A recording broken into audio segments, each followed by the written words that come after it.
What is going on, everyone? Welcome to another very exciting episode right here on the MIgardener channel. We're actually in my old home basement. This is my parents' home, and a long time ago, probably 5 or 6 years ago, we had a grow room set up down here, and I since, well, actually probably longer than that even, probably maybe 7 or 8 years ago. Jeez, time flies.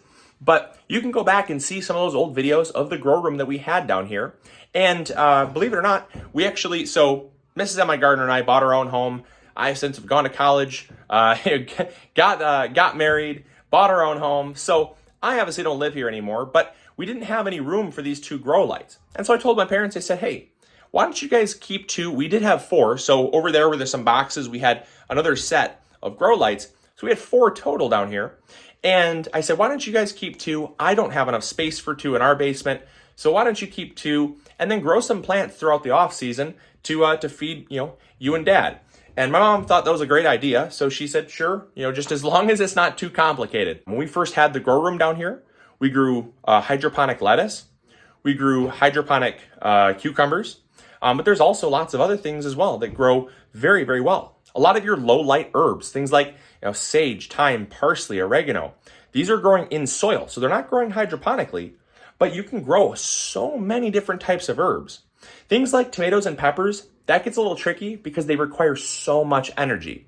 So I'd recommend if you're going to do this and you're going to kind of follow this setup, stick to some of your easier to grow plants. Stuff that doesn't produce a whole lot of fruit. Things like cucumbers, they did okay, but we only got like 1 fruit per plant because the amount of energy that's required, the lights didn't produce enough energy to really put out that much fruit. So that being said, I'm going to flip the camera around here and we're going to go through this setup step by step, everything that we did, so you can have the same type setup. All right, let's go. All right, so I'm gonna start from the ground up. So as you can see, this is actually on a stand here. And again, this is just my parents' spare room. So there's obviously a lot of stuff around that's not gardening related, but not getting distracted here. This is actually a hydroponic bed. You can see how we made this. We actually have videos on how we made this on our YouTube channel. And this bed here just has a pond liner that can hold water, but it is all made out of 2x4 construction, 2x4 and 2x6 construction. And so this is the bed that they're sitting in. This basically just keeps things nice and contained so that nothing's running all over the floor. And if we wanted to, we could fill this up with water and grow solution and basically just grow plants right in the hydroponic solution. But we actually just set the pots inside there. And the pots are, as you can see, varying sizes. But you want to stick to pots that are going to be a little over 1 gallon and somewhere less than 5 gallons. The reason why is because you don't need that much soil indoors.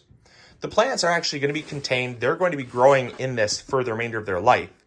So not enough soil, they're going to be stressed and they're going to get pot bound. But too much soil, and you're going to end up with things like root rot. And the reason why is because the soil does not dry out like it does outside. If you water this, it'll take 2 to 3 times longer for it to dry out than it would outside. But as you can see, the color is great. I mean, it's so healthy. It looks amazing. And these have been in here for I'd say about 5 or 6 weeks. We pulled them out of the ground just before the first killing frost. We pulled them out, and then what we did is we lopped off all the tops. So we dug out the basil. You could do this with, like I said, any type of herb, but we basically took it off. And as you can see, all these tops here, all these little stubs, you can't see some of them here, but there's some stubs in here that you can kind of see, but they look kind of like bonsai trees, right? And that's because what we did was when we dug them up, we literally just took pruners and just lopped off half the plant. That way there was no stress from transplanting, because if we were to basically move a full-sized herb plant indoors, they'd be really stressed and you might even kill the plant. So what we did was we lopped off about 50% of the plant, dug as much of the root ball as possible, and then we used a really good all-purpose potting mix to fill the rest of the pot up. So that's just a combination of peat moss or coconut coir, worm castings, perlite, vermiculite, and a little bit of all-purpose fertilizer. Of course, we used trifecta. That's what we use for all of our plants, indoors and outdoors. But we use some trifecta as our all-purpose fertilizer. And as you can see, the plants are thriving. They're thriving. They look so good.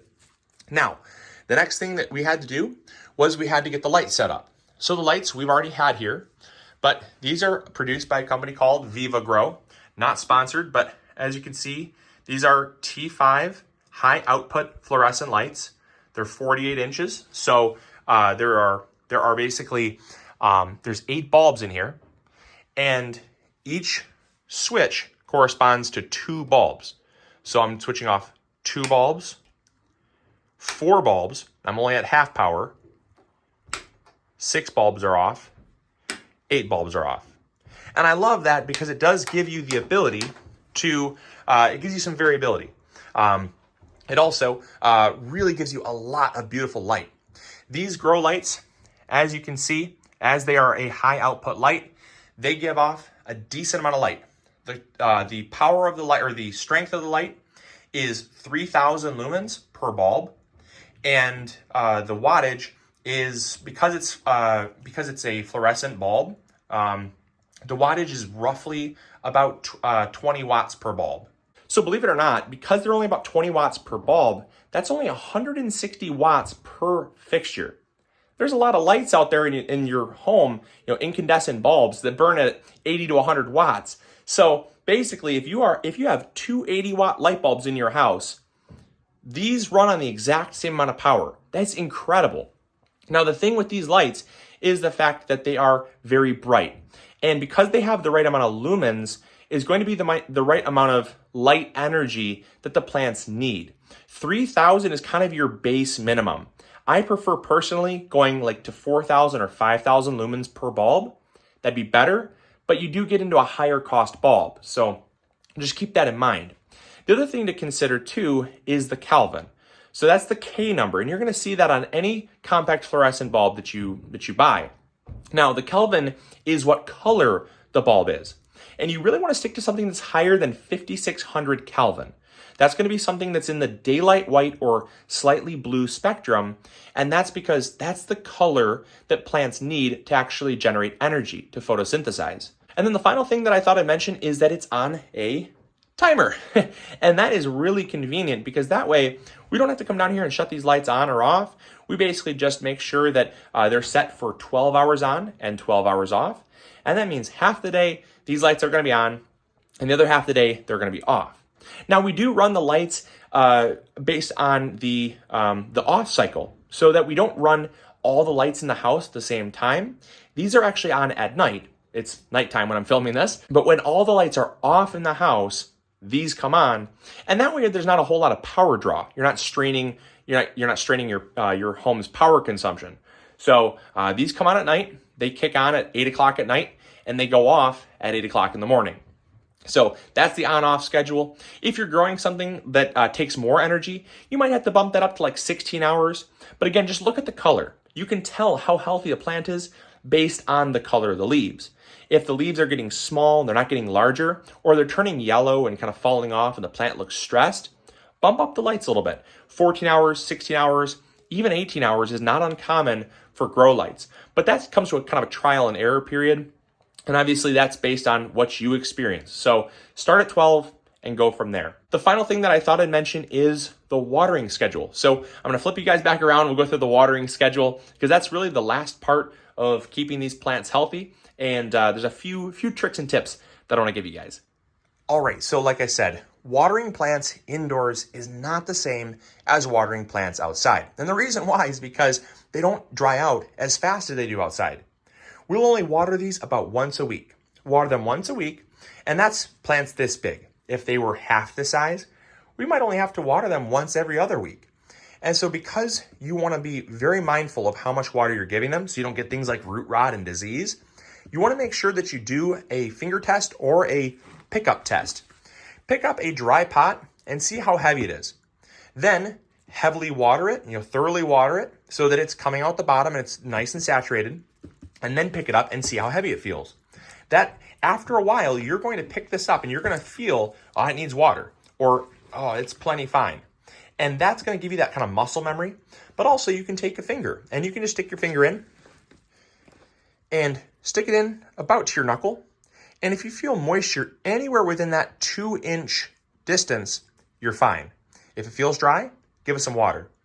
The thing to remember is that in plastic pots like this, they don't dry out as fast because of the fact that the plastic doesn't wick moisture. It doesn't evaporate.